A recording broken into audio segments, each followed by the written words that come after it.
Welcome back to Amateur Running for an Ultra 100. Here I'm Captain G. Just kind of wrapping up some of my last videos before my run and a handful of days away.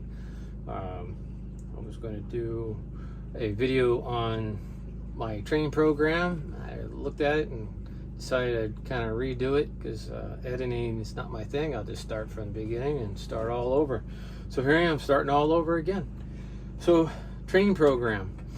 There's a little bit in here on fixing your feet. This is what I've used to get back into running shape and doing it the right way. I highly suggest you do yourself a favor, pick up the book by John and Tanya, Fixing Your Feet. I believe this is the 7th edition. Yeah, 7th edition. Great stuff in here and a million miles of information that I would have to run that I have not run. So right there at my fingertips. It's helped me along the way to prepare for my second attempt at a Ultra 100, and I'm feeling pretty confident. It starts this coming Saturday, less than a week away, and I'm feeling pretty good about it. And it's because of a lot of the information I've gotten out of here. Again, you can get a lot of information online, but I've always started here and then worked to online stuff. Great resource, highly recommend it. Do yourself and your feet a favor and get the book.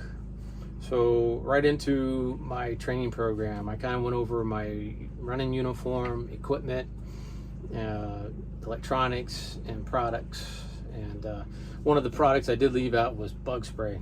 I do have some. It's just a DEET-free stuff, especially down here in the Keys. You're going to want it. Early mornings, evenings, and at night, for your crew and for you.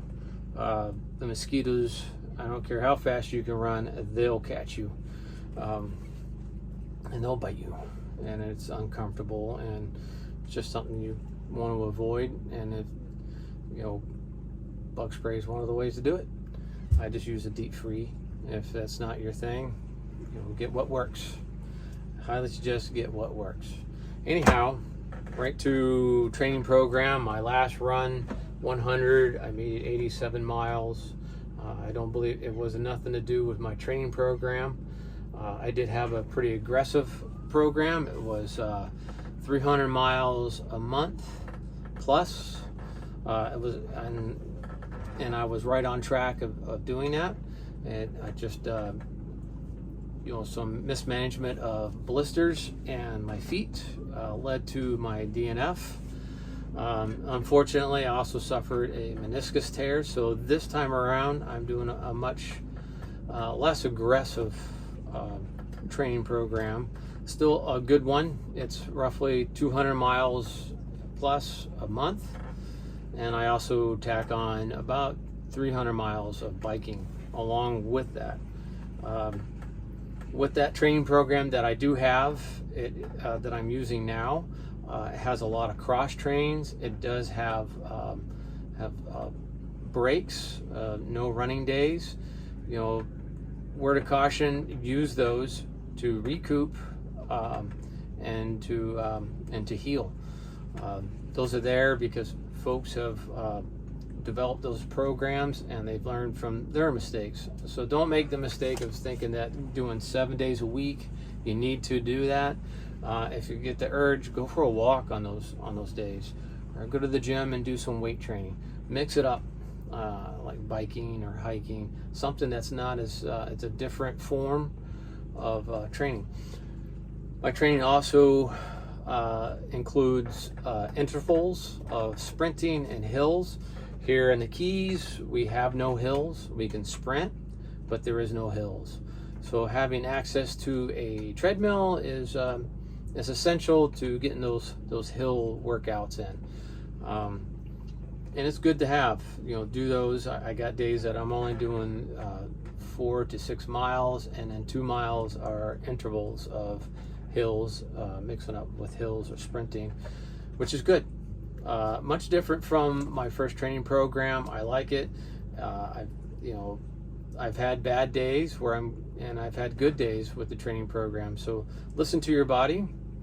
No matter what training program you have, if you're sore, you know, take it easy, wrap it up, ice it. You know, you can't go wrong with icing it if something's sore, and if it stays sore, go get it checked out.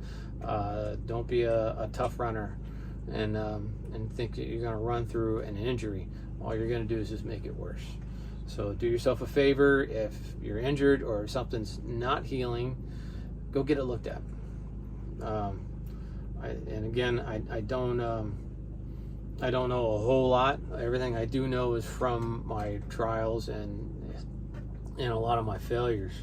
I do know what's working for me now, and this program that I have here, you know, 200 miles plus a month has worked out well for me.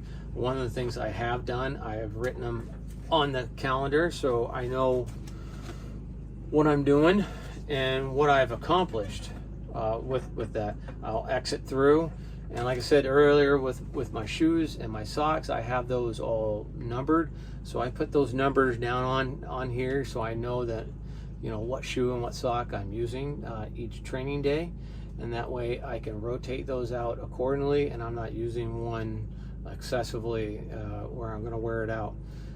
That's the last thing you want, is to get to shoe number 4 or 5 and the thing's, you know, a flat tire because you just used it way too much. So that avoids that, and it saves you you know, money down the road with your equipment. And make sure you use your shoe horn. That'll save you too. But anyways, the training program I have is pretty simple. It's just an easy, you know, I do have 20s in there. I had 30s in there, lots of 20s, and you can find different ones online. You know, one that appeals to you, and if it's not hard enough, you know, find one that pushes your limit. Just remember, you know, as for me, I got to make sure I pay attention to the soreness and my past injuries, so I don't injure myself right before a race. Anyhow, one of the great things of using the chrono is that those automatically log into your phone, so you can go back and see how many miles you're running. It also breaks down your miles. So if you're really into the pace, how many steps, all that good stuff, your heart rate, all that stuff is tracked conveniently right there in the Chronos app that you download with your phone. And again, it's completely, your watch is completely you know not dependent on each other while you're training. So that's the nice thing I like personally about the Chronos. Other than that, it's, you know, for me, it's having fun, you know, pushing myself a little further, and then you know, seeing how my equipment holds up. That's another thing here. My, you know, one subject notebook, I believe I went over that. I have all my notes of each, you know, my major runs. When something doesn't go right, when something goes right, I write it down so I can go back, look at it. There's no sense of training hard and then putting in there and then having sort of a small failure there, you know, equipment failure that you could adjust, and then forget about it, and then you go on a really long run, or your, you know, game day, you didn't apply what you learned. That's not when you want to remember, oh yeah, that's right, my taping on my little toe came off and I should have done that a different way. Not a good time to kind of go, oh, that's right. So write it down, do yourself a favor. I write everything down, so then even my teammates can go through this while they're waiting, and it helps everybody. So that's pretty much it. An easy cheese of training program of what I do. Particularly here, I don't have a whole lot of options other than biking and the run and then getting on the treadmill once in a while. But big thing is the cross train. You know, find something to cross train so you're not just running, you're working other muscles, and you know, train hard, run long. And that's pretty much it. And stick with it. That's why I use a calendar, so it reminds me of, oh, I got 20 coming up. And again, that reminds me that I work as a charter boat captain. There's some days I'm not going to get my 20 in. It's not essential. You don't have to be working till 4 in the afternoon, get home by 6, and you got to run your 20. And then you're getting into bed by 11 o'clock at night, and then getting up early in the morning, doing it all over again. There's no sense of exhausting yourself. So if you got the next day is only 4 miles, we'll do 4 miles, and then the following day, if you don't, you got the time, get that 20 in.